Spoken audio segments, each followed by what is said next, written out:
because I was invited to speak for a little bit longer, you might notice the slides get a little bit less pretty towards the end. Some of the also-rans, the B-sides, are now there as well. Framing the talk. So I think it's important to remember that while open access is a successful business model, in terms of science and reproducibility, it's the means rather than the end. So openness is important, but actually, in his little tip, a lesson I learned from Victoria Stodden at Stanford, that sometimes talking about open science and open access and open data can sometimes be erroneously, usually associated with zealotry, and actually reproducible research, doing better research, is actually often a better way of framing the discussions around open science. Open access to papers are an important part of that, but they are just part of the solution. This last point, there's a paper from 2007 in Annals of Internal Medicine that talks about what you actually need for reproducible research, and it's the papers, the protocol, but also the data and the computer code as well. So issues with reproducible research, one could argue that it's all scientists' fault. It's all stuff that goes on in the lab. So the top list here, so conduct in research or misconduct in research. Another paper, which I didn't put too many papers and references on because I'm talking to publishers rather than scientists. But the rise of retractions, which many of us are probably aware of, is actually more due to research misconduct than it is to just plain honest errors. And some of the sources of those errors: publication bias. Now, I've actually put this as something that might be more on the scientists. So the top list is stuff that happens more with scientists, and this is the stuff that maybe publishers have some more influence on. So publication bias, we've all heard a lot, probably in quite a few years now, about publishing negative results and negative findings. My personal conclusion is it's often about motivations and time to write up and publish this stuff, and perceptions about what credit you might get from doing it. And there is often a lot of information which is never sent to a journal in the first place. And I could talk for quite some time about the consequences of publication bias, about drug safety data not being made available and harm being caused to patients, but other people could do a much better job of that than me, so I won't dwell on it for much longer, and it may come up in other talks. Design of experiments, really important. Methodology, showing you're working. I really love that analogy that Jeremy made. In fact, I tweeted it about just having decent methods is just about showing it working. Statistics, and also lab supervision and training. Quite recently, the NIH announced that they were actually going to invest in training, more training in transparency and reproducibility in research. They really identified that this is a problem. And also the pressure to publish. Why? Well, of course that's relevant to publishers. We facilitate this, right? But the pressure to publish and how research is assessed and funded is actually more with that side, one could argue. Okay, so the stuff that we can have some influence on, and I'm going to give lots more examples of this as I go through the talk, about reporting and sharing information, and how, as publishers, we can improve this, or we can actually compound the problem if we don't take action. Things like modified images and gels, which we've all seen many examples of. I won't show any more.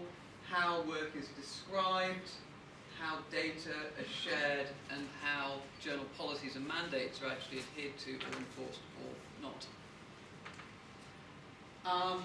So as someone who's relatively new to social science, but does now have some products that cover humanities and social science as well, in my work at Nature Publishing Group and Palgrave Macmillan, what is interesting, or was interesting to me, and maybe there might be more sort of science, biomedical publishers here, maybe. But anyway, what's interesting, there's this great paper in Science in this year, actually, and it's about promoting transparency in social science, and it's a couple of pages long, but the main recommendations for improving reproducibility and transparency are probably very familiar if you're a clinical medicine publisher.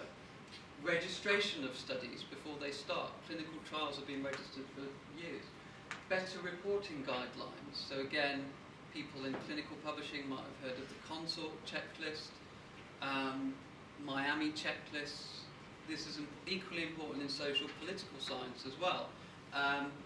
There's a great blog called The Monkey Cage, which is part of the Washington Post now, I think, which talks about reproducibility in political science.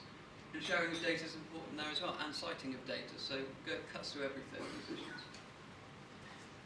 So publishers have an important role to play, and I thought I'd demonstrate this by quoting myself. It's the only reference, no, it's it was peer reviewed.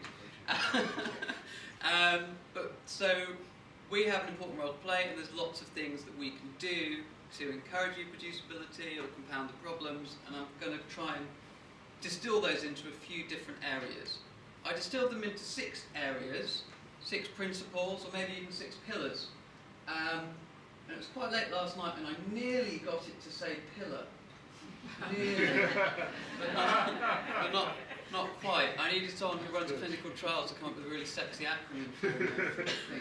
But anyway, the things that matter to us, and one could argue this could be arranged in different ways, but I just thought it was a useful way to discuss today.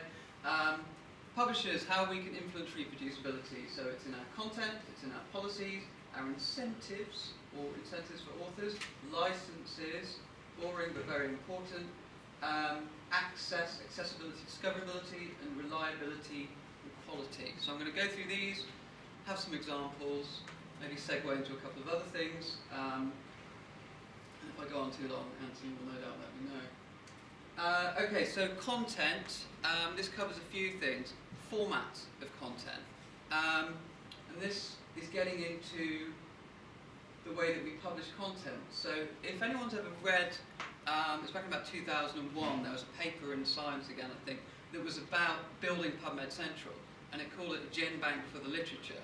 And it was actually always the goal that the literature would be available in open format, XML, so the literature itself could be reused as a resource for science. Text mining, that kind of stuff becomes the most obvious one, but there's other reasons for having content available in a reusable way to facilitate faster progress in research.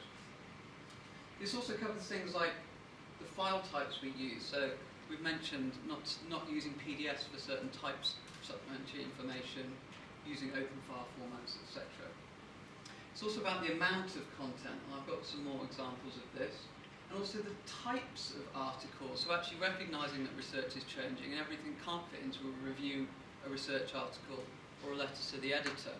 And so we've got new types of article, methods, protocols, data articles, data journals, short reports, extended reports, and I've got some more examples of those. This is all can actually have some influence on how efficient we can how more efficient we can help make research.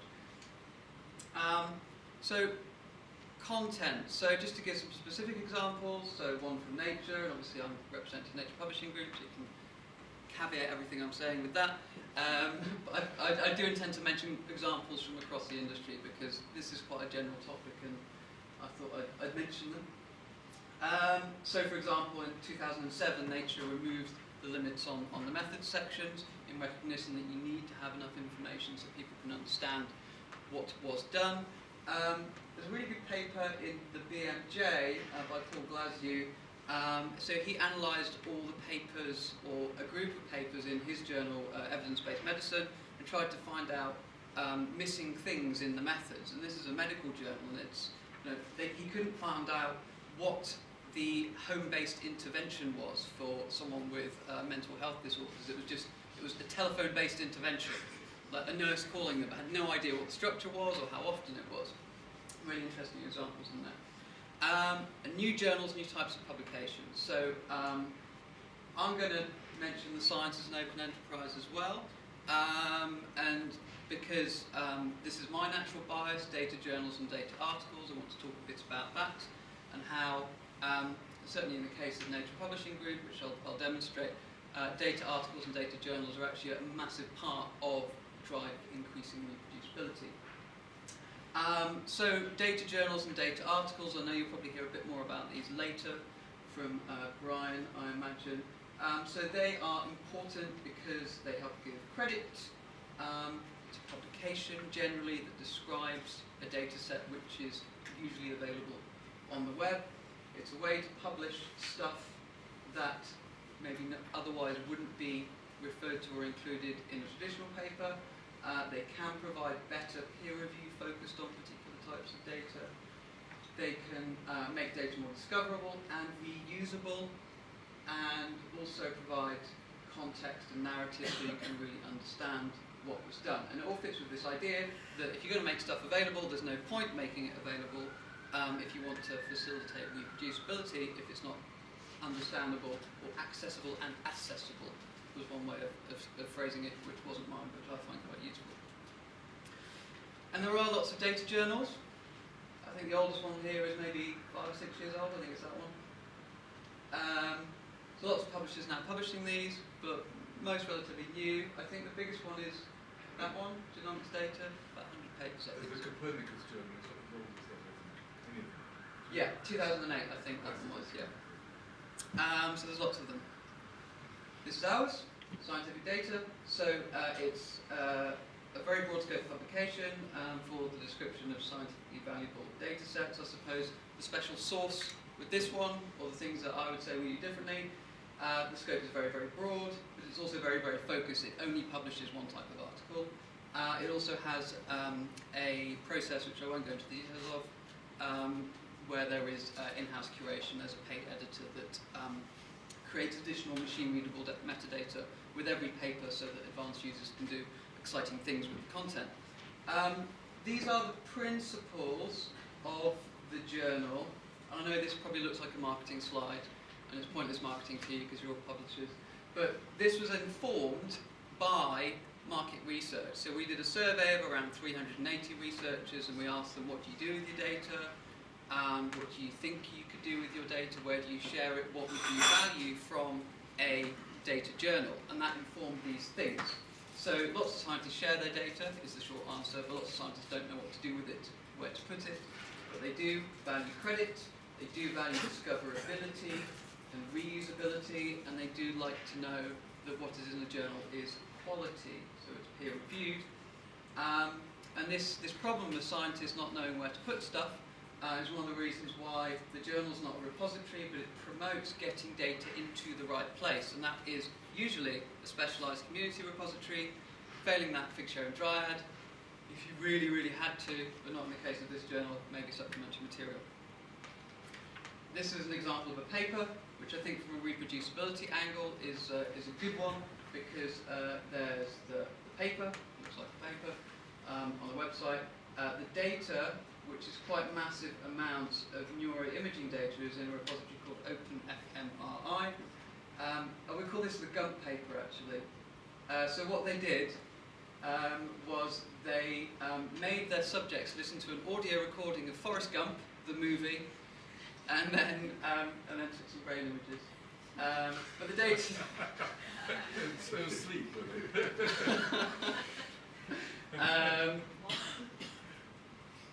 why not?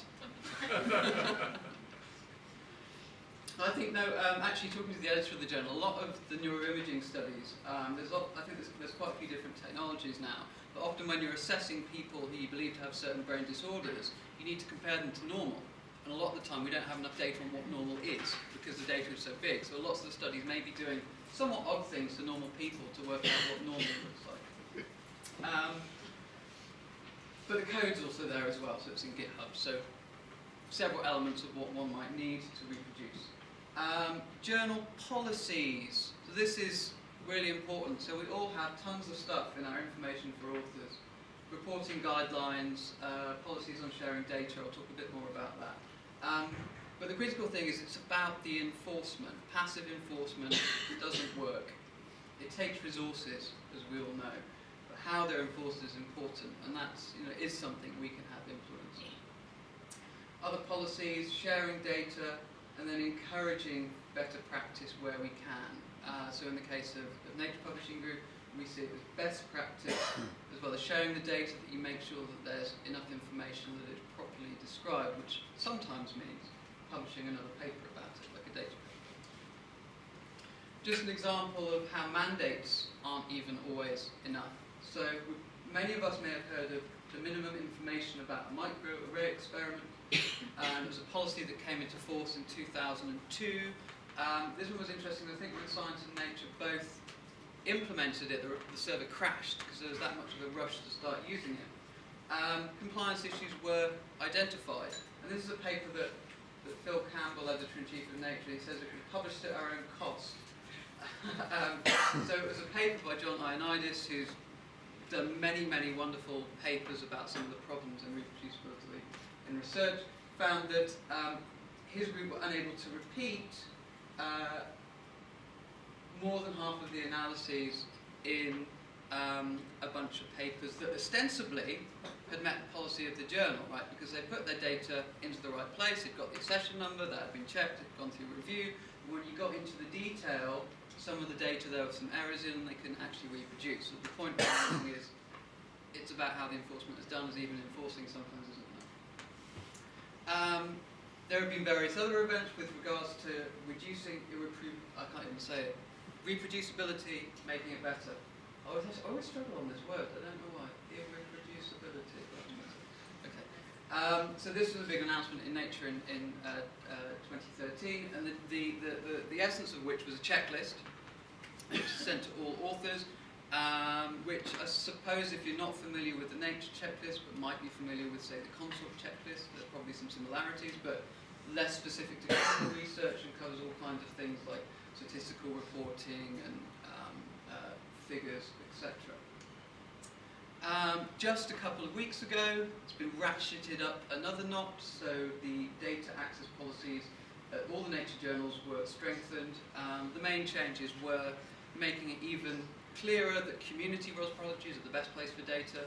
For the first time, we recommended Dryad and Figshare as a good alternative, and also recommending as best practice, where appropriate, to actually publish a data paper as well. And there are lots of different flavours of data policy on journals. I suppose generally speaking, one could say that they're stronger as you get down the bottom. As you move down, they get stronger. So some journals have data sharing statements, which could be anything from you can't have anything to you can have everything. Some journals, as a minimum requirement, that publishers like the MC, when you submit a paper, that's implying that someone asks you for your data, you would provide it. Nature's minimal requirement is that data have to be made available to editors and reviewers without undue qualifications as a condition of publishing. PLOS have a mandate, which there was a slide about in the previous talk, and then in ecology, evolutionary biology, for example, they mandate data sharing and they ask you to put a link in the paper. And there was a study in, I think, the FASEB journal that showed that this is actually the best way to make data sharing happen. And F1000 research, you have to provide all of your data at the time of submission because they're published very quickly. And it's effectively the same as scientific data, so by sending your data to that data journal, it has to be publicly available. Incentives. So this is about citations, and it's about different types of articles as well, so some overlap here, and some other stuff. The slides are starting to get a bit more boring now, sorry. Data and co-citation. There was the Joint Declaration on Data Citation Principles earlier this year. I think that's incredibly important. Arguably, it's actually a really simple thing to do. I mean, lots of publishers have been doing this for years. You just put things that aren't peer-reviewed papers in your reference list. But it never ceases to amaze me how often data citation in all these different meetings about open data and data sharing keeps coming back as, well, it's such a simple thing, it's a key motivator of cultural change, so it is really, really important. Other sorts of incentives, people like to get prizes. Some publishers have been involved in reproducibility challenges and prizes, I think PLOS, for example. BMC have an Open Data Award. These little things that can help provide incentives to do the right thing for the research community, but also about demonstrating that sharing data can be useful for the scientists themselves. There's a handful of papers at least that show that if you share your data, you get more citations. Licenses. So this is about getting the right license onto the right content. I mentioned Victoria Stodden earlier. She wrote a whole thesis, I think, on the right way to license content to enable reproducibility. But very, very briefly, for articles, it just means being as liberal as possible within the bounds of copyright, etc. So for articles, that means things like CC BY, Creative Commons Attribution License, pretty much the industry standard for open access journals. And for data and metadata, where it's possible using Creative Commons CC0 or equivalent, so that data can be integrated, remixed together from thousands of different sources potentially, without having this problem of then legally having to attribute the original source. One of the numerous reasons why CC0 is good for data. And in terms of scientific data, generally encourage this approach, so having CC0 for data, but it is dependent on the repository. Figshare and Dryad, which many of us probably heard of, that's their standard legal tool, CC0. Other repositories may have different licenses. Okay, access. So About 4 minutes. okay. I'm not sure how many slides I have left, but let's see how I get on. So access is about, not about open access, but it's about connecting stuff up, really, is what I'm getting at here. So linking from things that are papers to other products of digital research. That could be data citations, it could be actually tools that are used for doing research or authoring research, and publishers are getting more and more involved in these different spaces. And I do have one last pretty slide at the end which might demonstrate that a bit better. So, good examples of this. If you Google Nature Encode Explorer, there's a really neat example of how different papers that all came from one project can all be connected together. If people can find stuff easily, then they can get on with doing better science, we hope. There's a cross-publisher initiative from BMC and Crossref, and now most other publishers are involved, I think, that's about connecting papers from the same clinical trial. Another example, lots of publishers are partnering more with repositories to integrate the process of depositing data, publishing papers, and also some other interesting collaborations with tools for managing documents. It could be papers, which is now owned by Springer, ReadCube, which has a relationship with Macmillan, the parent company of Nature Publishing Group. So all these tools for kind of doing and organising science and getting more connected with the scientific communication process, which I think is always a good thing. The last 2 or 3 slides.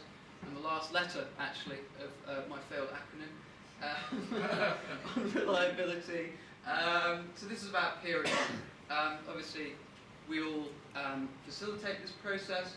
In terms of peer review and reproducibility, I think this is also about not making one size fit all, so having a peer review process which is focused on particular types of article, particular types of research, or the example that I want to give is a peer review process of scientific data. So this was completely bespoke for this journal.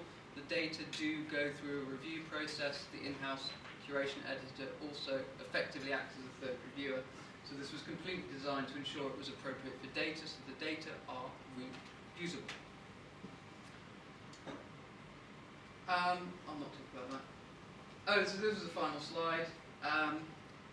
Which may or may not be useful. But it was just really to demonstrate that if Professor Famous or maybe Professor Frey is doing some science, designing a study, conducting a study, analysing and depositing data, writing a paper, submitting it, going through peer review, publishing it, and then discovering new information to design a new study, the publisher probably isn't at the centre of this, but like a child drawing a picture, I just assumed I was the most important. Give the number of the examples that I've mentioned, the different collaborations. There's actually a lot of influence of pretty much all of these different bits of the circle here, and all of those things that, if they're done effectively, can help the reproducibility and reliability of research. That's it.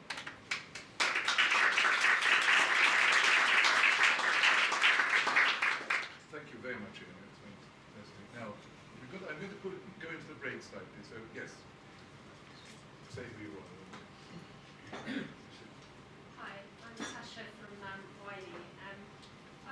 I'm interested in dry eyes and picture because at Wiley that's what we recommend for our ecology journals and some other journals. But we sort of talk about the business model obviously a lot and as publishers, and I was wondering what your thoughts are on these repositories and how they can sustain their costs. Because obviously we heard earlier from Jeremy where costs say you can only upload a certain amount. I mean, it costs obviously to store this data. Yeah. How are these organisations looking into that? That's a good question, and most of the repositories are they're funded by grants. So it's the minimum requirement. So we have a repository accreditation scheme at Scientific Data. So there's about 60 that have gone through various checks, and one of them is about the sustainability. And we sometimes feels a little rude, but we say, are you going to be around in 10 years' time? And that's what we ask our authors to do, because it's also driven by authors coming and saying, I would like to put my data here, or it's already here. Can we therefore use that to link the publication to? I think Figshare is obviously it's part of a commercial organisation, and they have a business model which involves publishers at free to users, and they provide services to publishers. Dryad do have data deposit fees and different schemes for publishers. I think there'll be more and more of the general repositories that look to publishers to actually provide them with sustainability potentially, that we might see more, whether it's a non-profit or profit organisation, but with them experimenting with data deposition fees, and I think it's open to question as to whether or not that's something that the publisher takes on and then could charge back to the author. Can I ask if Lars is in, because you're running to directory of open access journals, you've been facing up to certain types of problems, and do you think there's any way which this particular sort of approach of DOAJ could be used in the data repositories service, making it sustainable perhaps? Any thoughts about that?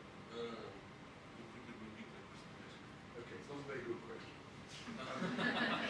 If there is a directory of repositories, isn't there? What's it called? Open door. There's Re3 data. There's about Yeah. 800 or 900 on there. Yeah. Yeah, but how this question of the what you're doing now is evaluating journals to see if they're appropriate to go into your directory. Is there scope for a similar? Does Open Door evaluate the repositories? I don't know exactly. I know that Re3 data does have lots of them. I would guess there is some assessment, but fairly light touch. Yeah. I don't know exactly. Anyhow, it's all Yeah. Yeah. That wasn't a very good question. Well, go on, people. Apologies.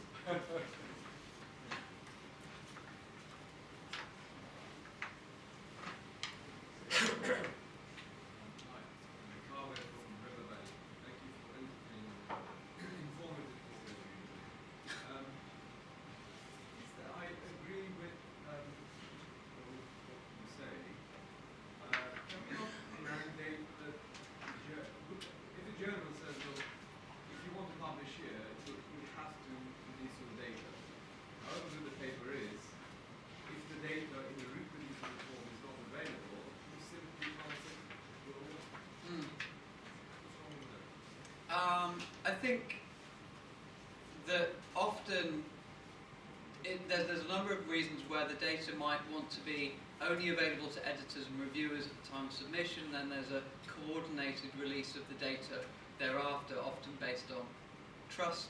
I think sometimes that's maybe where some problems can come in. What you're suggesting, yes, it could work, but it also, particularly for lots of the very broad scope journals, they can't apply the same. It's certainly more challenging to apply the same policy to all types of data. Maybe that can become the norm, and then we have exceptions rather than Aviva being the norm now, and the table in the PDF. Yeah. And we discuss whether it's a good idea to have data. Yeah. Well, hopefully we'll see more and more evidence that actually doing it that way gives more benefit to the researchers and society.